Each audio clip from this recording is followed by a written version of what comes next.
The note was taped to my suitcase, fluttering in the backyard wind like it belonged there. You are not needed here. My sister's handwriting. Sharp.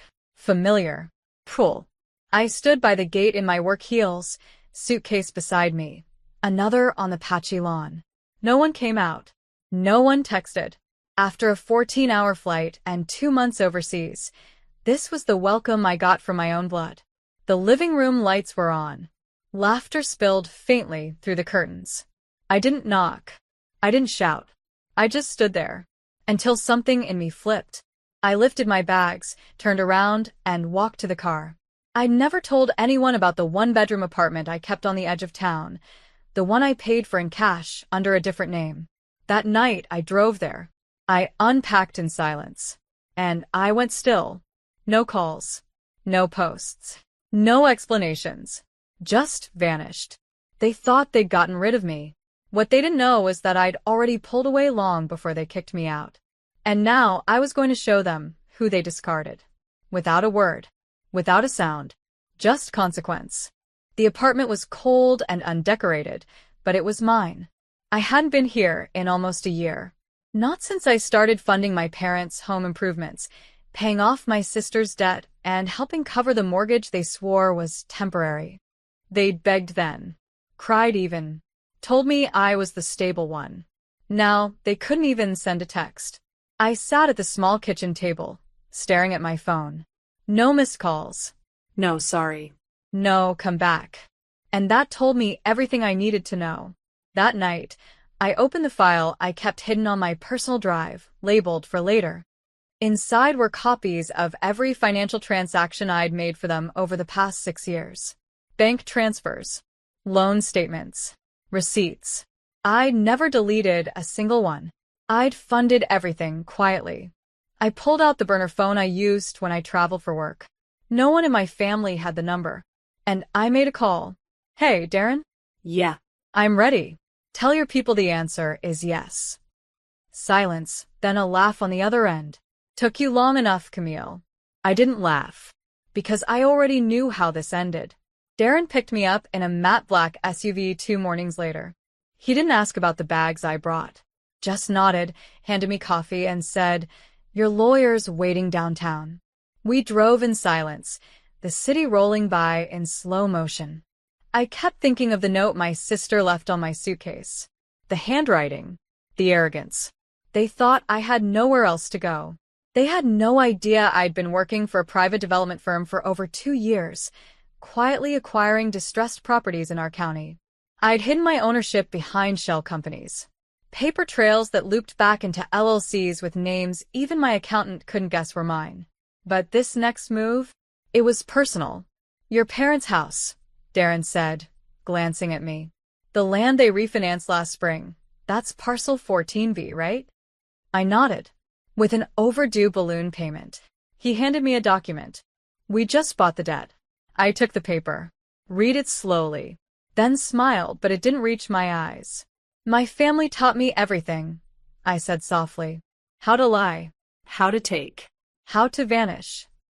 I folded the paper and whispered, "Now I'll teach them something." I didn't show up. Not for birthdays. Not for holidays.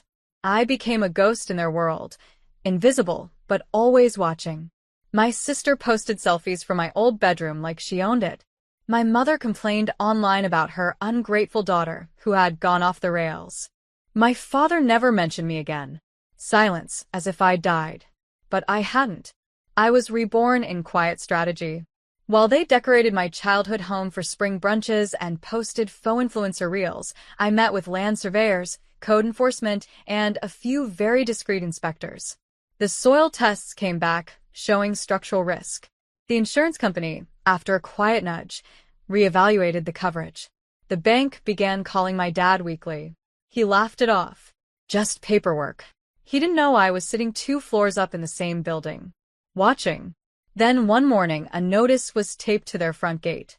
Final warning. Payment demand, 14 days. That afternoon, my sister posted a story saying, "People are so fake.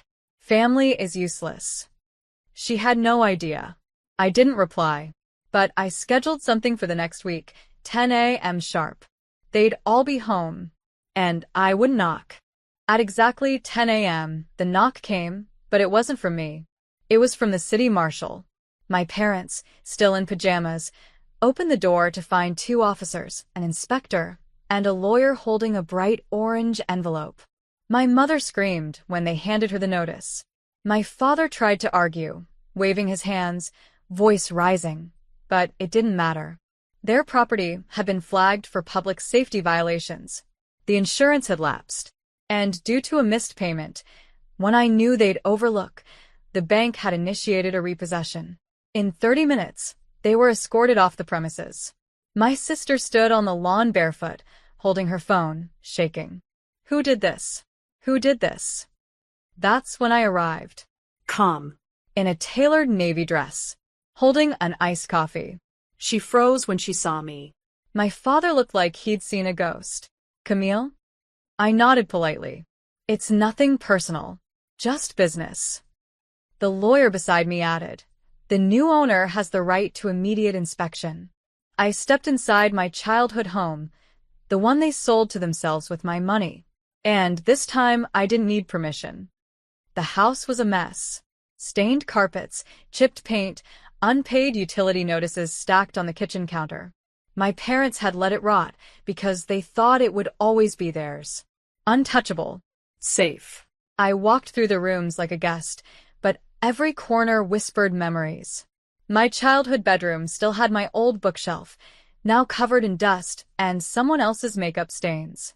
My sister trailed behind me like a shadow, trying to talk. You can't just take this. You think this makes you better? I turned slowly. You made it easy. In the dining room, I laid the file on the table, the one with every receipt, contract, and forged document they'd once used to erase me from the company they built with my money. The irony? They'd used my investment to buy the home under a shell corporation which I now controlled. That shell company now bore one name, mine. They hadn't read the fine print. They never thought I'd learn corporate law. They never imagined the invisible daughter would come back with power. And still, I didn't raise my voice. I didn't insult them. I didn't throw anything. I just stood, calm, composed, and said, "You raised me to be ruthless." I just listened. By morning, the locks had changed. I paid for a private team to clear the house, quietly, legally. The eviction notice had already been served overnight via their own attorney. They just hadn't checked their email. When Dad banged on my office door downtown, red-faced and trembling, I didn't flinch. He brought the same tone he used when I was 16, the tone that once made me shrink. Not this time. "You're destroying this family." I tilted my head. I thought I was never part of it. Mom stood behind him, her expression a mixture of disbelief and wounded pride. She whispered, "You're doing this to your own blood?" I reached into my bag and pulled out the same document she signed 10 years ago, the one removing me from their lives legally. I had framed it. "You called me an outsider." I just stopped pretending. I didn't let them in. I didn't argue. I walked back to my desk and resumed reviewing the final papers to liquidate the remaining company assets, the last piece of their empire. They thought betrayal was a one-time sting. But real consequences? Those unfold slowly. The house was quiet now. No shouting. No guilt-ridden dinners. Just the soft hum of my air purifier and the occasional rustle of the trees outside my new window. I didn't take their empire to be cruel. I took it because it was mine. Built on my silence, my labor, my childhood innocence. On my willingness to shrink so they could expand.